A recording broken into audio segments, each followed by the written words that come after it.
Well students, we have the instruments of credit control. दो जगह से इसका क्वेश्चन पेपर के अंदर आपको दिखेगा। पहला तो क्वेश्चन जो आपको दिखने वाला है दैट इज़ फ्रॉम ये जो आपका मनी एंड बैंकिंग चैप्टर है। दूसरा जो चैप्टर AD&AS का है उसमें inflationary and deflationary gap, highly expected question, उसको कंट्रोल करने के लिए, उसको ठीक करने के लिए भी आप यही इंस्ट्रूमेंट्स का यूज़ करते हो। सबसे पहले क्वांटिटेटिव इंस्ट्रूमेंट्स जो वॉल्यूम ऑफ क्रेडिट को ठीक करते हैं, और क्वालिटेटिव में डायरेक्शन ऑफ क्रेडिट होती है। डायरेक्शन ऑफ क्रेडिट का मतलब कि इसको इतना क्रेडिट देना है और इसको इतना नहीं देना है, जबकि क्वांटिटेटिव में सबके लिए ये लागू होती है, मतलब ये पूरी होल इकोनॉमी के लिए होती है। देखो, अफेक्ट्स होल इकोनॉमी। और क्वालिटेटिव कौन से होते हैं? एक पर्टिकुलर सेक्टर के लिए होते हैं, ठीक है। और ये ट्रेडिशनल मेथड है और ये मॉडर्न मेथड है। आजकल एक पर्टिकुलर बैंक को, पर्टिकुलर स्पेशल बैंक्स को ही गाइडलाइंस दी जाती है कि आप ऐसे कर लो, ऐसे कर लो। और इसीलिए इसी में सिलेक्टिव क्रेडिट कंट्रोल भी एक टेक्निक आती है। सिलेक्टिव का मतलब कुछ ही एरियाज में जब आप फोकस करते हैं, सिलेक्टिव क्रेडिट कंट्रोल। क्वांटिटेटिव जबकि मॉनेटरी पॉलिसी के थ्रू पूरी इकोनॉमी के लिए आ जाती है, ठीक है। उसके बाद हमारे पास जो नेक्स्ट चीज आएगी दैट इज रिगार्डिंग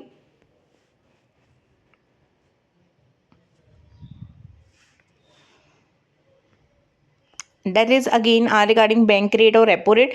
देखो, बैंक रेट और रेपो रेट दोनों सेम बात है, सिर्फ फर्क इतना है कि ये जो बैंक रेट होता है ये लॉन्ग टर्म के लिए होता है और रेपो रेट क्या होता है? शॉर्ट टर्म के लिए होता है, ठीक है। पहली बात तो ये याद रखनी है। मीनिंग दोनों का सेम है, मैकेनिज्म दोनों का सेम है।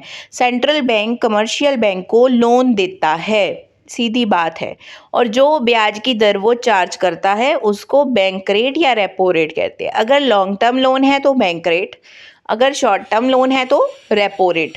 मैकेनिज्म इसका सेम है। जैसे एग्जांपल दिया है कि RBI ने SBI को 8% का लोन दिया है और SBI ने ये मनी 11% के तौर पे आगे दे दी है, ठीक है। जनरल बात ये है कि RBI ने जब लोन दिया SBI को 8% पे और आगे SBI ने आगे दे दिया, तो जो 8% वाला रेट है उसको कहते हैं बैंक रेट या रेपो रेट, और जो आगे 11% की बात कर रहे हैं वो लैंडिंग रेट होता है, ठीक है। तो लैंडिंग रेट बैंक की अपनी मर्जी होती है, बट जो ये वाला रेट होता है बैंक रेट रेपो रेट, ये किसका होता है? ये हमारा RBI का रेट होता है, ठीक है। ये आपको ध्यान में रखना है। और इसके इंक्रीज और डिक्रीज होने से क्या होता है? देखो, एक एक केस समझो, अगर बैंक रेट या रेपो रेट इंक्रीज होता है तो उस केस में हमारी रेट इंक्रीज होने पे क्या होगा कि कमर्शियल बैंक ज़्यादा लोन नहीं लेगा। जब वो लोन ज़्यादा नहीं लेगा, ठीक है, उससे क्या होगा कि पब्लिक के पास लोन भी कम रहेगा, पैसे कम रहेंगे, ठीक है। और अगर वो लोन ज़्यादा लेता है तो पब्लिक के पास भी लोन ज़्यादा रहेगा। लोन ज़्यादा लेने के लिए सेंट्रल बैंक को इंटरेस्ट रेट कम करना पड़ेगा, ठीक है। बिल्कुल वैसा ही वाइसा वर्सा, आप इसको रीड करना, यहाँ से बहुत इंटरेस्टिंग इजीली वे में बताया हुआ है। अगला ओपन मार्केट ऑपरेशन। इसमें हम क्या करते हैं? बाय और सेल करते हैं सिक्योरिटीज़। सिक्योरिटीज़ का मतलब होता है शेयर्स, डिबेंचर्स, कुछ भी ऐसी चीज़ें from in open market. Open market मतलब अखबार में इश्तेहार आएगा कि हाँ सिक्योरिटीज़ लेनी है तो ले लो। अब अगर आपसे RBI कोई सिक्योरिटीज़ खरीद रहा है, आपके मतलब एक पेपर उन्होंने ले लिया, तो बदले में आपको क्या दिया? पैसा। तो इकोनॉमी में पैसा बढ़ाने के लिए वो क्या करती है? बाइंग करती है। और इकोनॉमी में पैसा कम करने के लिए वो क्या करती है? सेलिंग करती है सिक्योरिटीज़ की। सेल करेगी तो आपने पैसा दे दिया उसको, तो आपके पास पैसा कम हो गया, तो इससे इन्फ्लेशन और डिफ्लेशन को वो कंट्रोल कर पाते हैं इकोनॉमी में। उसके बाद है ये जो रिजर्व डिपॉजिट रेशो होती है। रिजर्व डिपॉजिट रेशो मतलब CRR एंड SLR। एक ही डिफरेंस याद करना दोनों में। जो हमारा कैश रिजर्व रेशो होती है, ठीक है, ये वाली, ये हम कहाँ पे रखते हैं? RBI के पास रखते हैं। और जो स्टैट्यूटरी लिक्विडिटी रेशो है ये हम बैंक अपने पास रखता है, सेल्फ अपने पास है। ये क्या होता है? ये डिपॉजिट की कुछ परसेंटेज होती है। और इसको टोटल मतलब ये जो LRR होता है, लीगल रिजर्व रेशो, वो CRR और SLR का टोटल ही होता है।